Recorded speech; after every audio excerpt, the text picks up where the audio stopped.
Nigeria, pour discuter des technologies de l'éducation en vue d'un apprentissage résilient et inclusif en Afrique. Les participants sont parvenus à un consensus sur le fait que l'intégration de la technologie dans les systèmes d'apprentissage en Afrique est désormais une nécessité, et non plus un luxe. Organisée en partenariat avec le gouvernement fédéral du Nigeria, la conférence s'est conclue par un appel collectif à l'action sur 10 recommandations à l'intention des gouvernements et des autres parties prenantes de l'ETC.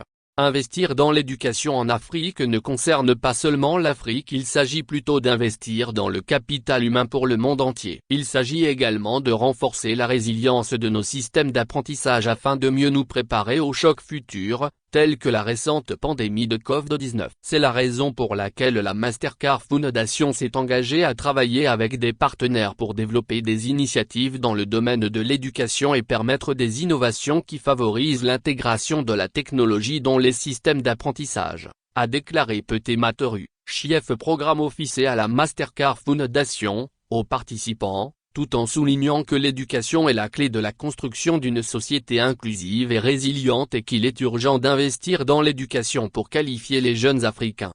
Le ministre fédéral de l'Éducation du Nigeria, le professeur Tahir Mamman, a déclaré que la technologie n'est pas seulement un outil, c'est une incitation puissante qui responsabilise les étudiants et ravive leur passion pour l'apprentissage.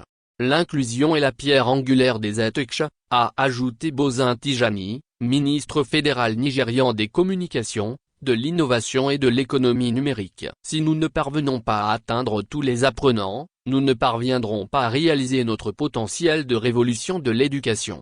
Les participants ont proposé les recommandations suivantes pour guider la prise de décision au niveau national afin de faire progresser la construction d'un écosystème ETC efficace en Afrique.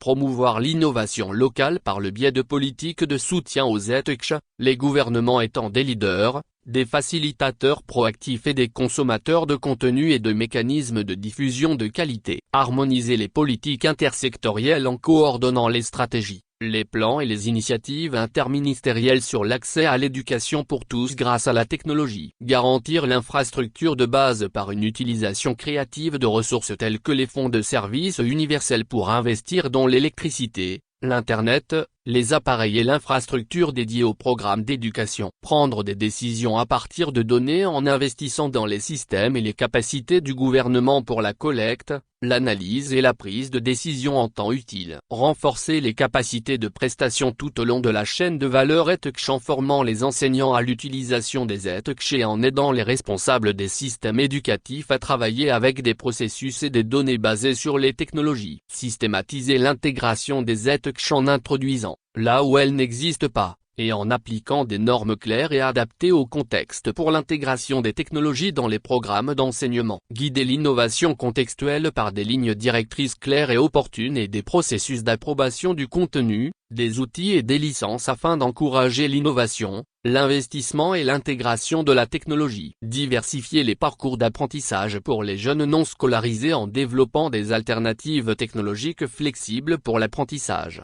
La certification accréditée et la réintégration dans le système éducatif formel. Réduire les obstacles à l'accès aux technologies de l'information et de la communication grâce à des partenariats stratégiques entre le secteur privé et le secteur public qui soutiennent des politiques réactives et fondées sur des données probantes, ainsi que des solutions abordables pour tous. Intégrer l'inclusion réactive, égalité des sexes, personnes handicapées, réfugiés et personnes déplacées, dans les processus de politique et d'innovation, en mettant l'accent sur la diversité des jeunes et en les faisant participer à l'élaboration et à la mise en œuvre. En référence à l'année de l'éducation 2024 de l'Union africaine, les discussions de la conférence ont porté sur l'état des ETC en Afrique, l'évaluation des solutions technologiques aux défis éducatifs du continent, les données probantes, les collaborations, le financement et les possibilités d'exploiter les technologies émergentes pour accélérer l'acquisition de compétences par les jeunes, en particulier les jeunes femmes. A ajouté Jamila Bio Ibrahim, ministre fédéral du développement de la jeunesse du Nigeria, a souligné la nécessité de donner la priorité à l'inclusion dans la réforme de l'éducation. Toutes les voix, en particulier celles des jeunes femmes, doivent être prises en compte dans la formulation des politiques pour qu'elles soient efficaces, a-t-elle fait remarquer. L'envoyé spécial de l'Union africaine pour la jeunesse, Xido Mpamba a fait remarquer que les innovations accessibles peuvent avoir une portée mondiale tout en étant profondément enracinées dans les besoins de la jeune population africaine. Des entrepreneurs et talks dirigés par des Africains ont exposé leurs solutions lors de la conférence afin de démontrer comment les efforts visant à encourager une innovation éducative percutante peuvent déboucher sur l'avenir de l'apprentissage.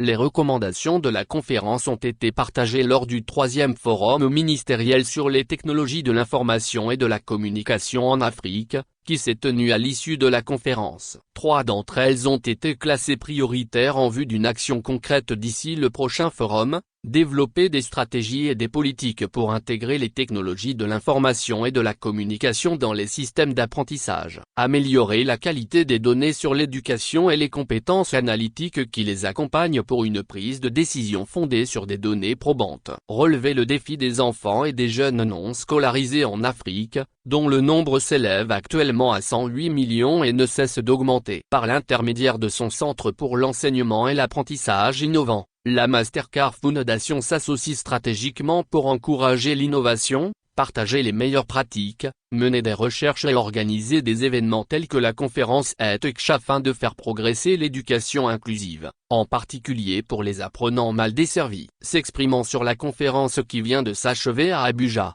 Joseph Nzanjimanak, directeur du Mastercard Foundation Centre for Innovative Teaching and Learning, a déclaré: l'engagement collectif à faire progresser l'éducation grâce au pouvoir de la technologie promet de transformer considérablement le paysage éducatif, assurant ainsi que les jeunes Africains soient préparés pour l'avenir.